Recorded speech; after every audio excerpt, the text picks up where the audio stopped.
There was that one place I always thought about, and I just wanted to be there with you. The place that no eye has ever seen, the place that no heart has ever perceived. I had a great feeling inside of me.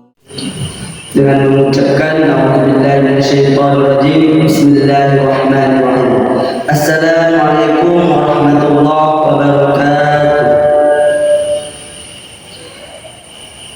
Innal hamdalillah nahmaduhu wa nasta'inuhu wa nastaghfiruh wa na'udzu billahi min shururi anfusina wa min sayyiati a'malina.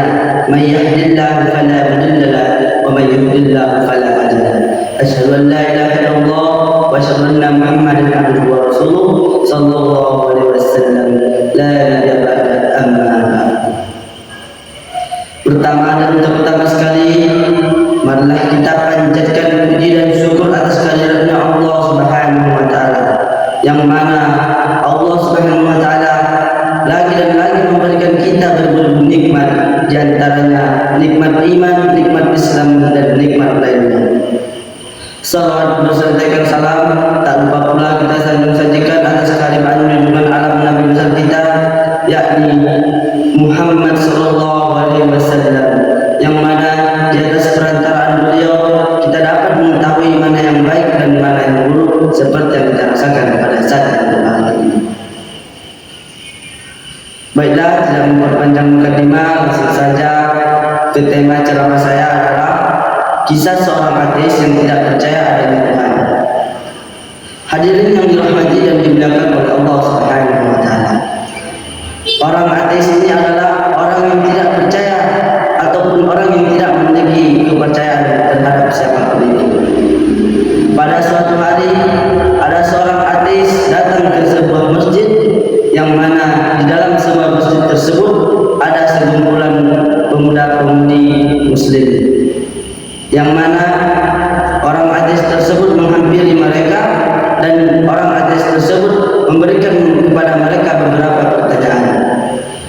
Orang ateis itu berkata bahwa pertanyaan itu harus dijawab dengan akal dan pikiran, tidak bisa dijawab dengan dalil, karena orang ateis mengukur bahwa dalil hanya dipercaya oleh para umatnya saja. Kemudian orang ateis tersebut bertanya kepada pemuda-pemuda tersebut. Ia bertanya kepada pemuda-pemuda tersebut, siapakah yang menciptakan Allah?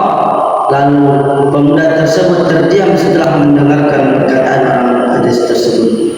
Lalu tidak berselang lama, ada seorang pemuda yang menjawab pertanyaan seorang ateis tersebut.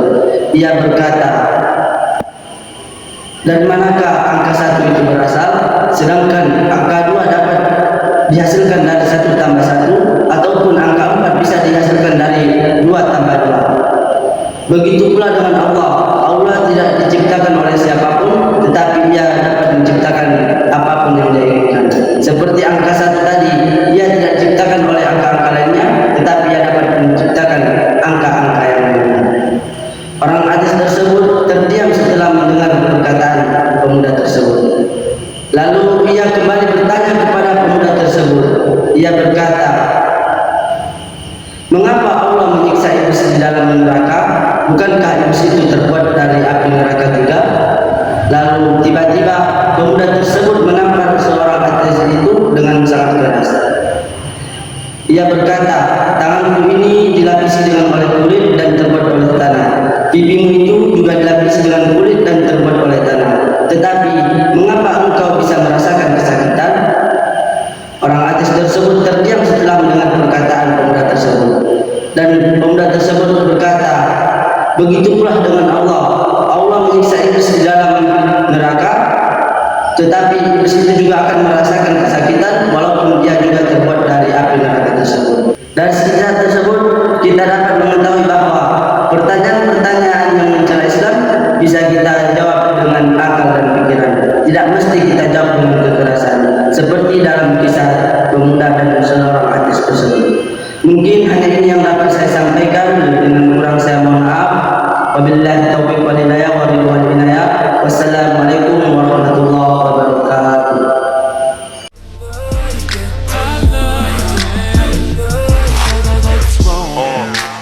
panties down from under you.